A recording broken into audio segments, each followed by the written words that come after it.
Allow me to introduce myself. I am Gilbert Gates, as I'm sure you have surmised. I'd like to extend my thanks to you, sir, for putting an end to the difficulties at my factory. I've been informed that there is a matter you wish to discuss.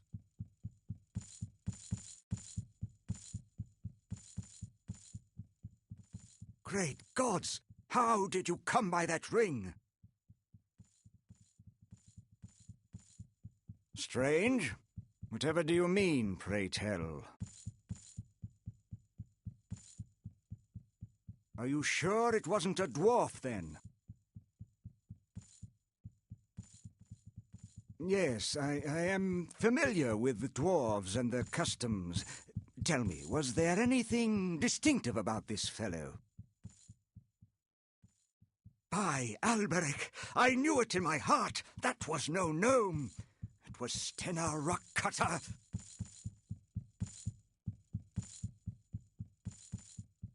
Yes, I know, it is madness, but please tell me, did he say anything to you before he died?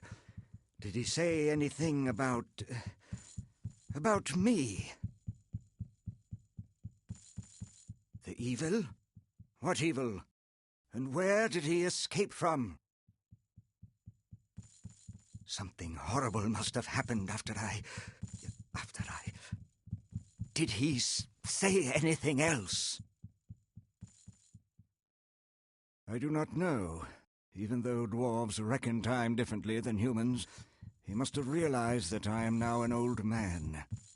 Perhaps it is because I was but a boy when I betrayed his trust all those years ago. That is quite the long tale. A tale of my shame, it is. It is ironic that my greatest mistake is that which brought me such wealth. As a youth, I was enamored of all things dwarven, so I sought out the nearest clan and attempted to impress them with my grasp of their technology. They laughed. It was obviously a novelty to them, a ridiculous human who had a natural bent towards technology. I suppose it didn't help that I was a mere 14 years old at the time. I became something they humored to entertain themselves. Stennar was the only one who truly called me friend in all those years, and betrayal is how I repaid his friendship. It was he who first showed me their steam engine, as he knew I could appreciate the beautiful intricacies of its design. They had left it to rust in a corner, as they had very little use for a device that would reduce the need for sheer physical power. Imagine a dwarf relying on a device to do his digging for him. It's preposterous.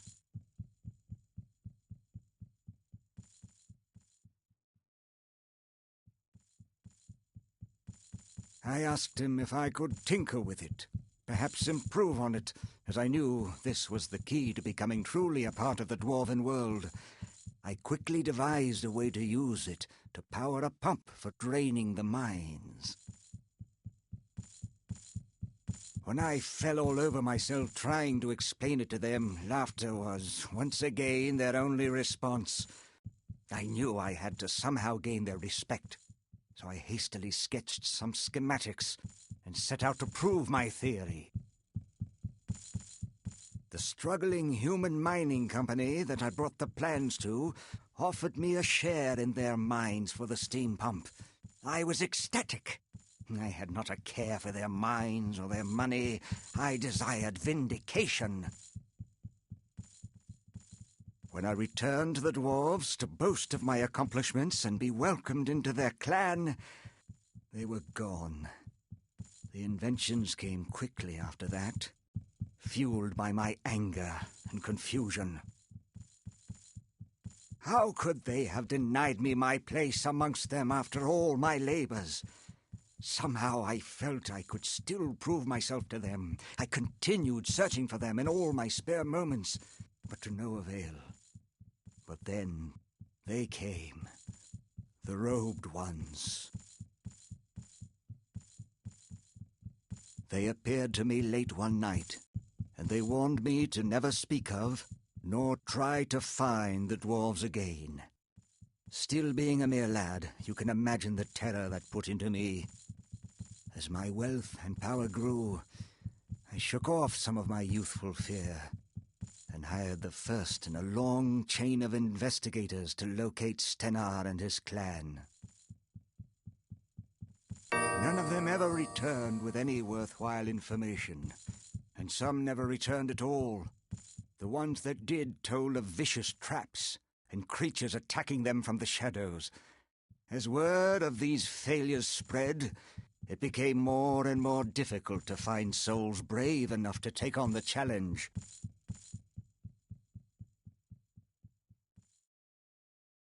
He knew that ring would lend veracity to your tale. I gave Stenar that ring the last time I saw him. Now he is dead. If only we knew what he meant by the evil. I don't put much stock in religious ramblings myself, but if you feel it could help you to get more information on the Panari, you should go to their temple on the northern end of Lion's Head Circle. I'm more concerned with who killed Stenar and why, and what all this has to do with my relationship with the Black Mountain clan. There must be some clue left in the Black Mountain mines. I am certain of this. You seem to be a resourceful individual. Would you be interested in searching the mines for some clue as to their whereabouts? I would make it worth your while, I can assure you. Splendid! Here, let me mark your map with the location of the Black Mountain mines. I am certain there must be some clues to be found there. Please, return as soon as you have found anything. Oh, one more thing. I would like to purchase my ring back from you. I'd give you 200 coins. It would mean quite a bit to me. My father gave it to me before he died. Much obliged. I will speak with you when you return.